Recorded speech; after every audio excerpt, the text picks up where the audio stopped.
Merci, Monsieur le très honorable président, de me passer la parole.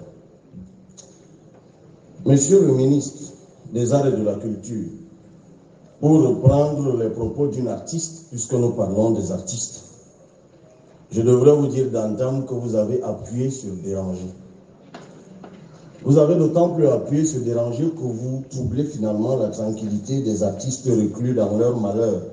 Pourquoi je le dis? C'est parce qu'échangeant il y a 2 jours avec un grand artiste musicien camerounais, un des membres créateurs du groupe Makaz, groupe qui a remporté des centaines de lauriers dans le monde, il me disait, honorable, depuis le mois de mars, je n'ai pas gagné 1000 francs CFA de mon art.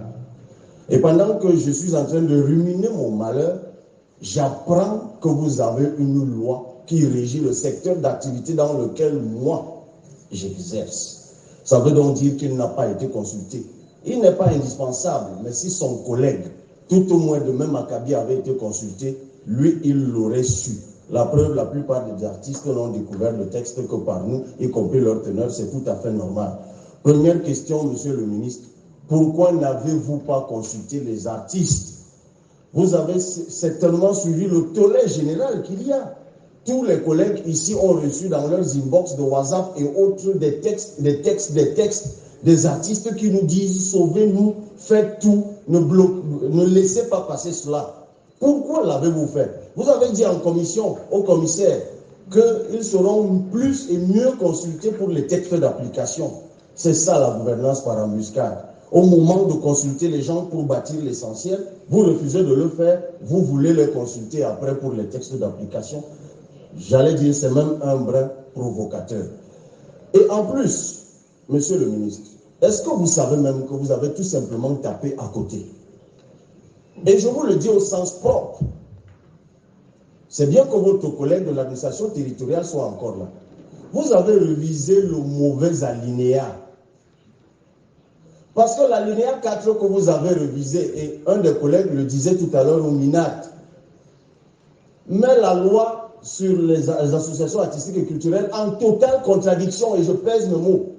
Je suis juriste dans une autre vie. En totale contradiction avec la loi de 90. Et au demeurant, ça fait de votre loi, si jamais elle passe, et qu'il soit noté dans les minutes de l'Assemblée que le PCRN est contre. Si elle passe, elle sera facultative pour les artistes. Parce que l'alinéa 3 est bien clair. Les associations de fêtes, et Dieu sait que dans ce pays, il y a des milliers d'associations de fêtes, d'intérêts socio-culturels ne sont soumis ni au régime de l'autorisation, ni au régime de la déclaration. L'article que vous auriez dû réviser au gouvernement, c'est l'alinéa 3, qui aurait donc levé cela. Et ça rendait donc obligatoire la loi que vous allez faire voter. Mais vous vous entêtez, bien qu'on insiste depuis les commissions, vous vous entêtez à le faire. Les artistes vont simplement, s'ils le veulent, vous suivre. D'ailleurs, vous avez dit au commissaire que ce n'est pas obligatoire, que ce n'est pas imposé. Moi, je voudrais vous demander, monsieur le ministre, n'avez-vous pas vu qu'il y a contradiction? Je voudrais que vous aussi, ministre des Arts et de la Culture, vous répondiez à cette question. Vous dites, et j'insiste là-dessus, que cette modification va extraire les associations artistiques et culturelles de la loi de 90. Ce n'est pas vrai. Puisque l'article 4 de la loi que vous nous faites voter dit les associations qui souhaitent accéder au statut d'association culturelle sont créées dans les mêmes conditions que celles soumises au régime de la loi de 90. Comment vous pouvez extraire une chose en précisant dans la loi que c'est même là-dedans qu'il faut être? Voilà même une contradiction qui est tout simplement sémantique. Et là, ce n'est plus du droit, c'est de la parole. Mais bon, comme ici, souvent on parle en l'air, prenez ça comme ça. Je vais vous demander également, monsieur le ministre, de nous dire, et je vais vers la fin, quel est le génie qui vous a permis de voir que le génie a de la géographie, que la création a la géographie. Le ministre Tangadji était ici tout à l'heure. Il est de Santa. Il y a là-bas une très belle danse. Le Banlok, je crois. J'y étais et je l'ai vécu. Sauf que cette danse est dansée même jusqu'en Bouddha. Mais désormais, le Banlok, je crois. J'y étais et je l'ai vécu. Sauf que cette danse est dansée même jusqu'en Bouddha. Mais désormais, avec cette loi, ce groupe de danse va donc simplement danser à Santa. Parce qu'il y a désormais une géographie de l'art au Cameroun. C'est donc l'arrondissement. C'est-à-dire que si je fais du cinéma en Vogbi, je ne sais plus c'est Yaoundé combien, je ne peux faire mon cinéma qu'en Vogbi. Et si je veux aller au-delà de Vogbi, qui est, je ne sais pas, Yaoundé 3, je dis n'importe quoi, mais je parle parlons de Mvan que je connais, c'est Yaoundé 4. Ok. Si je veux faire mon cinéma désormais à Oboboko, qui est à Yaoundé 3, il faut que je commence à me balader dans Yaoundé, que je trouve une autre association recluse là-bas, pour que nous fassions donc une union, pour qu'on puisse chercher un agrément que seul le ministre de la Culture donne. Même pas son délégué d'arrondissement ou son délégué de département ou son délégué régional. Encore qu'au Minat, eux là-bas au moins c'est même les préfets, même comme le ministre nous a dit, bon j'insiste pas, on se connaît. Mais, expliquez-nous cette géographie du génie que vous voulez créer. Moi je voudrais vous dire également, monsieur le ministre, dites-nous, qu'est devenu l'Ensemble national? Parce qu'il y a quelques jours, nous avons appris cet Ensemble national dont moi j'entendais parler quand j'étais plus jeune, que vous avez renvoyé dans la rue toutes ces personnes qui avaient été pourtant recrutées par concours, pour certains en tout cas, par l'un de vos prédécesseurs, M. Oyono. Pourquoi vous les avez jetés dans la rue comme des malpropres au moment où vous voulez, ou alors vous les avez jetés pour qu'ils aillent entrer dans des unions et des guildes? Qu'en est-il du compte d'affectation spéciale créé en 2000, toujours par l'un de vos prédécesseurs, je crois le ministre Oyono, dans lequel on devait virer 1 milliard par an? Ça fait 20 milliards si je suis fort en arithmétique. Qu'en est-il aujourd'hui? Et puis,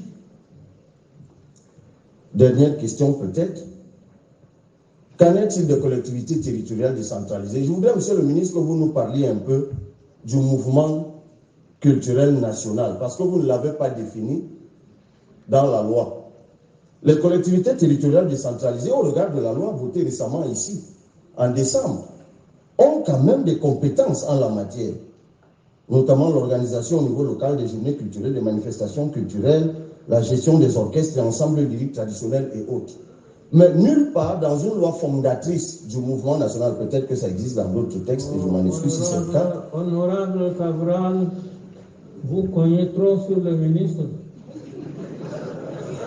Excusez-moi, monsieur très honorable président, si j'ai cogné sur le ministre, mais c'est au sens figuré.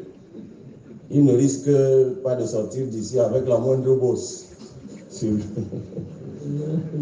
Ok, je ne vais plus cogner, monsieur le président. Que dois-je faire? Je peux terminer, monsieur le président? Oui, je te donne 2-3 minutes. Merci infiniment, monsieur le président.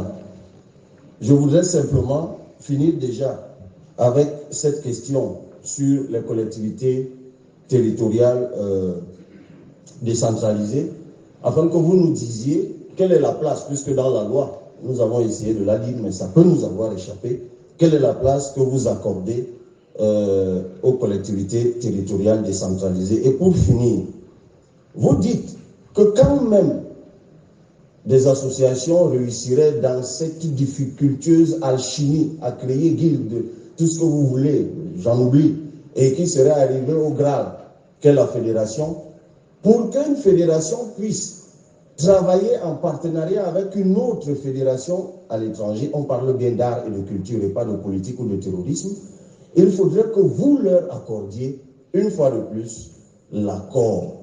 Donc, vous pouvez refuser l'accord. Que dites-vous à ceux qui pensent que depuis que Richard Bona, Charlotte Dipanda et autres